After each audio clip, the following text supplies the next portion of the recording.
Before they shut this app down, I'm going to give some autistic people advice. It's not going to apply to every autistic person because we're not a monolith, but if the boot fits, it hits. This app has been a safe haven for autistic people. It's finding other autistic people, learning about ourselves, learning about our community, learning about resources like books or websites we can find out about ourselves. But unfortunately, it's leaving us, and I don't know when the next time we're going to get something like this is going to be. So here's some advice I feel like autistic people can benefit from if they're in a similar boat as me.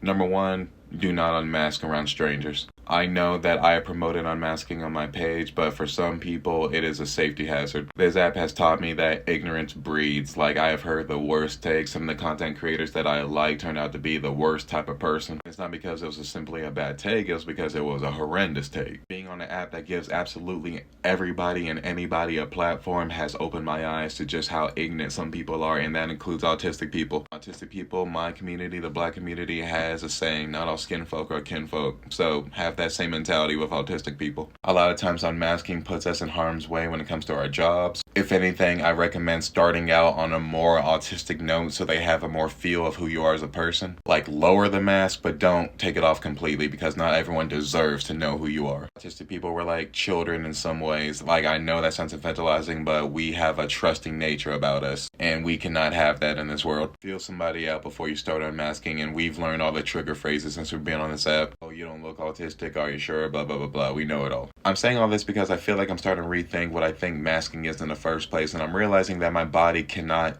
even begin to emulate what I'm feeling on the inside when I'm thinking. For people to know us requires intimacy. It requires a high level of commitment. What's going on inside here cannot be represented out here all the time. That's why I feel like our voices are so loud. That's why I feel like we talk so fast when we get excited, because it's our bodies trying to keep up, trying to show everything that's going on within, and I feel like we're trying to show everyone too, but it doesn't really work out for us. I feel like we talk in a monotone voice. I feel like we just have this resting bitch face from hell, because our bodies cannot keep up with what's going on within. Someone made a perfect computer analogy for it, and I can't remember it for shit, so something about not enough processing power in a flux capacitor or some shit like that, I don't know. But advice number 2, utilize your autism. Now, autistic people, the goal is not to have a job that you like. That's a lie. That's a piece of propaganda that we probably fell for because we took a lot of things to heart. The goal is to have a job that you're good at. To be at a job that appreciates how good you are at that job, but to be good at the job nonetheless. And I posted the notes from this book on my Instagram if you want to read them. But this book validates something that I've been feeling for a long time. There are jobs that only autistic people can do. Our all or nothing mentality when it comes to our special interest, our bottom-up way of thinking, even our sensory issues that we have. A lot of jobs need us, and I want to say this as well, that just like how a lot of the research is centered around palm-colored autistic boys,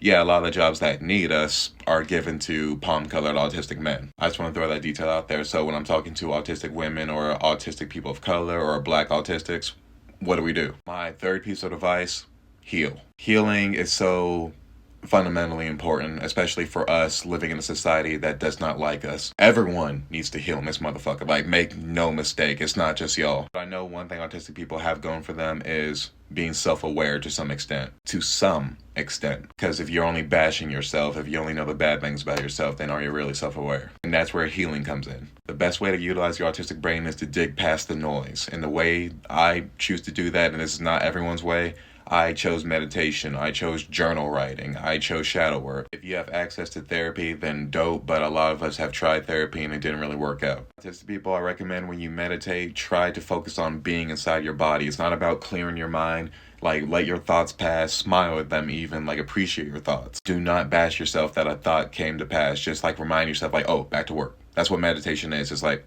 lost track, back to work. Slowly but surely you will see signs, at least I did. Healing is important because you reclaim parts of you that you lost over the years. Like, as soon as I let go of some of my resentment towards holistic people, some of my special interests started coming back. Some of my wants and drive started coming back. My love of reading came back once my healing journey started. My love for movies and storytelling came back once my healing journey started. And something else I suggest that works with autistic people a little bit more than holistic people is research. A lot of us heal from knowing things. I know a lot of people are like, oh, just reading books and like intellectualizing your feelings isn't going to work for autistic people. It kind of does. Because a lot of us have to learn the ins and outs of things to fully understand what our feelings are trying to tell us. So yes, read books on autism, read books on psychology, read books about your feelings, or listen to audiobooks. There's nothing wrong with intellectualizing your feelings. It's when you only intellectualize your feelings and not feel them. What I feel like non-neurodivergent people on this app are really bad at is having some form of nuance. Like it's always one way or the other. It's never a combination of both. But autistic people, we have an understanding from our bottom to top way of thinking that everything connects, everything varies. I hate the puzzle piece metaphor, but you yourself are a giant puzzle. You aren't missing any pieces. You just have to put yourself together to learn who you are. If anything has taken away your puzzle pieces, it's their way of life, their way of thinking, their way of perceiving who you are as a person. Reclaim them.